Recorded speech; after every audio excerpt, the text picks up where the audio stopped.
Друзья, хочу вас ознакомить вот с этой статьей, и погрузить нас всех в приятные воспоминания Олимпиады 2018 года. Пишите в комментариях, какие моменты вы помните с последней Олимпиады, и как отреагировали на первые два места космической группы Тутберидзе. Алина Загитова первая и пока что единственная российская фигуристка, которая смогла собрать большой шлем фигурного катания, выиграть Олимпиаду, чемпионат мира, юниорский чемпионат мира, чемпионат Европы, чемпионат России, а также финал Гран-при. Всего за 2 года Алина стала легендой спорта и кумиром миллионов. Но ведь всего за полгода до игр в южнокорейском Пхёнчхане безусловным фаворитом предстоящей Олимпиады была Евгения Медведева.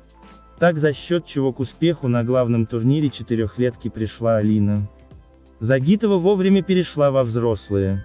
Практика показывает, что на Олимпиаде очень успешны фигуристки, которые проводят первый полноценный взрослый сезон. Они еще не так подвержены эмоциональному давлению, как спортсменки, которые все 4 года только и думали, что об Олимпиаде. В то же время считается, что возраст 15-16 лет идеальный для того, чтобы показывать максимально сложный технический контент. С одной стороны, тело уже сформировалось и готово к исполнению комбинации ультра-си, но с другой, еще не было столь опасной для фигуристок стадии взросления. Пресловутый пубертат, который накрывает обычно в 17-18 лет, ломал многие карьеры, и спортсменки, которые входят в олимпийский сезон в этом возрасте, очень рискуют. Стоит подрасти на пару сантиметров и набрать лишний килограмм, как вся координация рушится и прыжки приходится учить, по сути, заново. С этим столкнулась, например, Елизавета Туктамышева, которой пубертат помешал попасть на Олимпиаду в Сочи. В то же время Юлия Липницкая вышла на свой пик в 15 лет, и тут же поехала на игры, где и победила в командных соревнованиях. Точно так же в 15 лет побеждала Тара Липински, сейчас в 15-летнем возрасте выходит во взрослые Камила Валиева. Большинство уверены, что победу Алине в Пхёнчхане обеспечила грамотная произвольная, где все прыжки были во второй половине программы. Конечно же, Дон Кихот стал весомым фактором в общем успехе. Но надо помнить, что по произвольной результаты у Медведевой и Загитовой были абсолютно равными вплоть до 10 балла. Решающий перевес Алина сохранила только за счет победы в короткой с мировым рекордом. 82,92. Такие баллы и сейчас выглядят весьма внушительно, особенно если вспомнить, что в арсенале Загитовой не было тройного акселя и самым сложным элементом программы был каскад Лутц-Ридбергер. Сейчас редко кто вспоминает «Черного лебедя» Загитовой, а ведь это чуть ли не лучшая программа в карьере как самой Алины, так и ее хореографа Даниила Глейхенгауза. Постановщик часто называет ижевскую фигуристку своей музой, но только в этой программе он смог полностью реализовать весь творческий потенциал Загитовой. Она словно растворяется в великой музыке Петра Чайковского, и при этом по-новому раскрывает ставшее знаковым произведение. А это самая сложная задача для хореографа и фигуриста, которые решаются взять классику. Программа Алины не похожа на десяток других постановок под «Лебединое озеро», при этом она сохраняет очарование оригинальной идеи балета.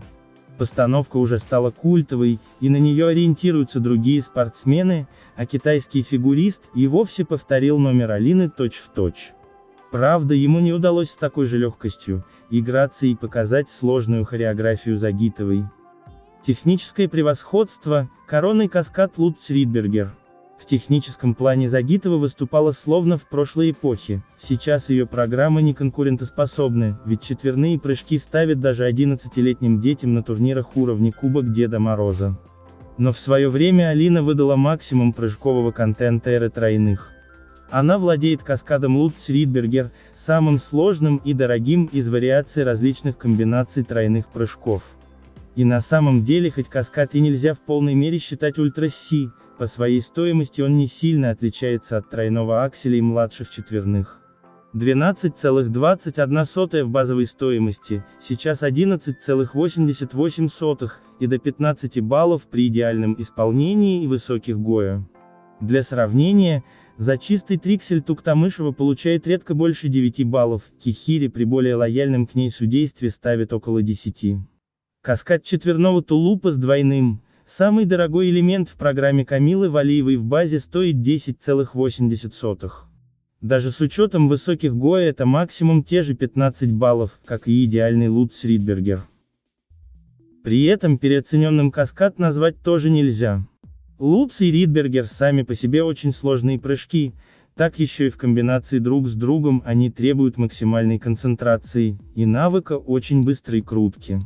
Сольный тройной Ридбергер – коварный прыжок, требующий максимальной взрывной прыжковой силы. А в каскаде чаще всего Ридбергер идет в недокрут или падение, в результате чего весь смысл исполнения элемента теряется. Поэтому единицы до сих пор решаются прыгать Лутц Ридбергер, предпочитая более простую комбинацию Лутц Тулуп. Но в этом случае теряется возможность прицепить тройной тулуп к другим каскадам. Тактическая выучка и готовность к форс-мажору Алины Загитовой.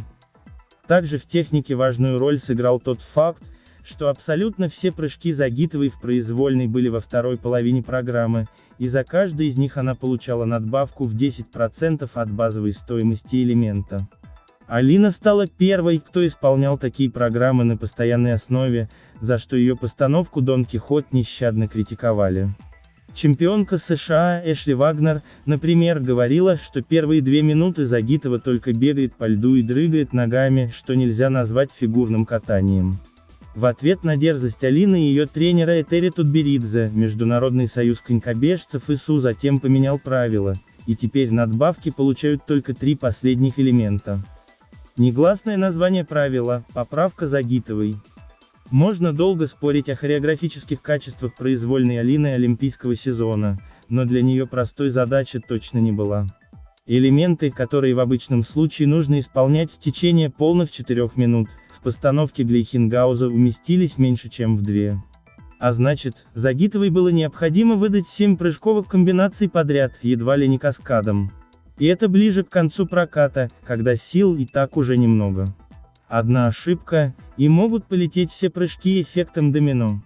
Пример – чемпионат мира, где через 2 месяца оплошность на стартовом каскаде привела к полному провалу и 3 падениям. Кстати, на Олимпиаде в Пхёнчхане Алина тоже была на грани катастрофы. Мало кто уже помнит, но у нее был не лучший выезд с первого прыжка тройного Лутца. И по плану прицепить Ридбергер к нему Загитова уже не могла, иначе было бы падение. Но будущая олимпийская чемпионка не потерялась, перекроила программу и выдала каскад Лутц Ридбергер уже в конце проката. Это ли не чемпионский характер?